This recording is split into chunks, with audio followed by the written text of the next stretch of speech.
What's up, guys? Welcome back. We're going to be working on this Tahoe. We're going to be doing a 3.5 drop. So we went ahead and put it up on our lift already, and it does have a couple of lifting parts. It has FabTech upper control arms and these adjustable struts here. We're going to be removing those as well, replacing the struts as part of the maintenance, but we're also going to be doing springs as part of the drop. So I'll be showing you parts next. Okay, for the drop kit, we're going to be using Mcgaughys, like I mentioned. We're going to be using 2-inch drop spindles, 1-inch drop spring, so that gives us a 3-inch drop up front. Then for the back, we're going to be using a 5-inch drop spring, new sway bar inlinks, and drop down relocation brackets. We're also going to be replacing the shocks, which I don't show you out here, but we'll show you later in the video. And that's pretty much the kit complete. It's going to be everything you see here plus the shocks.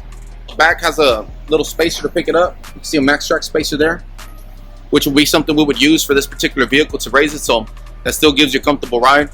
Also, the customer upgraded the shocks at the time he did that lift, and those of course have to come out. One of the main questions that we do get asked often is this bracket here. This bracket here.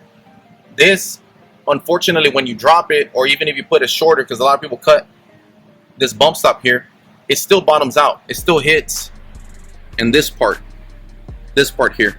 That doesn't feel comfortable at all. So what we're gonna have to do is actually remove this bracket all the way here, cut all the way across, kind of grind it down, make it look nice, and then undercoat it. If you notice, this bracket goes over the frame, so you don't want to cut up here because you would actually cut the frame. So get a little closer to it. See, you want to cut it down in this area, so you don't mess that up. But of course, I'll show you that later on the video. So we have it up on our alignment rack. I'm gonna go ahead and get these numbers nice, straight. Wheels nice and straight. We shouldn't have any problem.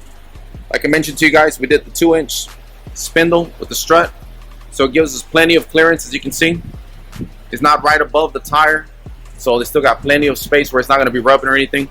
Tire size, I know you guys always ask us for tire size. We're looking at 295 35 24. So it is a beautiful tire. As you can see, it has plenty of meat on it. It's not that small. It's not a low profile. It's not a rubber band tire. Hopefully you guys can hear me. Got a fan right behind me, so hopefully you guys can hear me. So this is the front end on a 3-inch drop on 24-inch wheels and tires. For the back, we're running a 24 as well. Tire size, just verifying that it's not different than the other one, than the front one, excuse me. Same thing, 295 35 24. Again, plenty of clearance between the tire and the back quarter panel. So it's gonna ride really smooth, really comfortable. I'll be showing you the parts already installed next. I'm gonna go ahead and lift it up on our lift. Perfect.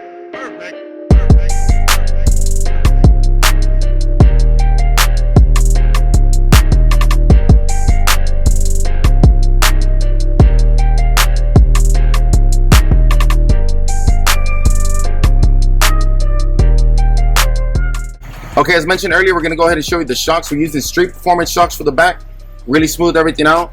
We did show you the sway bar inlinks and the springs. Let me see if I can get you a closer look. Springs are in there. See those guys sneaking in there. And the relocation bracket for the bottom, this guy here. So this link here was originally on the top mount there. So this drops it down. Of course, all these parts are provided with the kit, so it makes it real simple. It's a bolt-on other than the bracket that I mentioned that we have to cut, and I will show you the end results on that as well. So again, everything is bolt-on. The front, the back, everything's 100% bolt-on. Removing that bracket does give you a lot of clearance, so I'm gonna be showing you guys that next.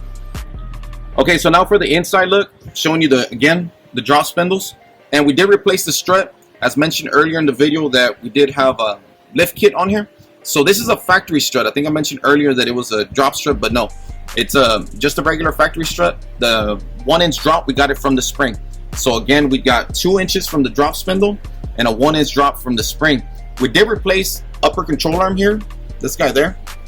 because he did have the lifted arms installed on there. So that was a really good thing for my guys. Make sure that we caught that, and we're not gonna have any alignment issues. You know, lifted arms are great for lifted trucks, but since we're lowering this truck, we only need a factory arm. Went ahead and replaced that for the customer, so all the ball joints are in good working order. The new strut's gonna give them a really smooth, comfortable ride. You know, so this truck's gonna ride amazing. If you guys have any questions or any other videos you guys would like to see, let us know. Just comment down below. If you guys would like to see about the ball joints, replacing ball joints or replacing tie rod ends, this is your tie rod end, by the way. This is your inner tie rod end, outer tie rod end. If y'all want to see how to replace those, let us know, man. Give us a like. Give us a like on the video, man. That's really going to let me know if that's something that you're interested in doing. And I'm going to base it on likes, man. If we get a lot of likes on this video, I'll make sure to put those videos on there for you. And if you have any other ideas for videos, make sure you comment those down below. Okay, I did mention earlier about having to remove the bracket that was here. And now, because we don't have the bracket, it gives us plenty of distance between this plate here that's on the rear end and this frame. So you're able to actually travel, move up and down without having to hit or bottom out, what have you. It's roughly about, let's see, about 4 fingers worth of distance. I know it's kind of funny, but holding the phone and trying to hold the tape measure is going to be pretty difficult. So about 4 fingers worth of distance. That's a lot of travel, you guys. That's a lot of travel. That's a lot of space on a drop vehicle. Hopefully I can show you the bottom. Let's see if I can get this brake line out the way. I can see the bottom there. That was the plate. And cleaning up, undercoat it to make it look nice. And that's pretty much it. That wraps up the back. Shocks, sway bar endings, springs. We did remove that bracket, of course. And this thing's ready to roll, ready to be picked up by our customer. If you guys have any questions, feel free to give us a call. Area code 832-770-4366. Make sure you visit our website, as we're going to be adding this particular kit and other kits like the 4.6 drop that we get a ton of calls on. We're going to be adding that on our website at www.reklez.com. Okay, and here's the end result of the 3.5 drop by Mcgaughys. We did use the Beltec Street Performance shocks. Everything aligned really nice, real comfortable ride. Of course, with removing that bump stop bracket, we don't have to worry about it bumping, hitting, bouncing around. As you know, most of these Tahoes are nice family vehicles, so we want to make sure that all that comfort is left in there as well. So if you guys have any questions, make sure you give us a call.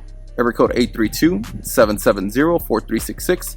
Make sure you visit our website, www.reklez.com, as we're going to be adding these products and more products for the SUVs. We do get a lot of calls for those, so we're definitely going to be sure we take care of you guys. And as always, thank you for watching. God bless. Perfect.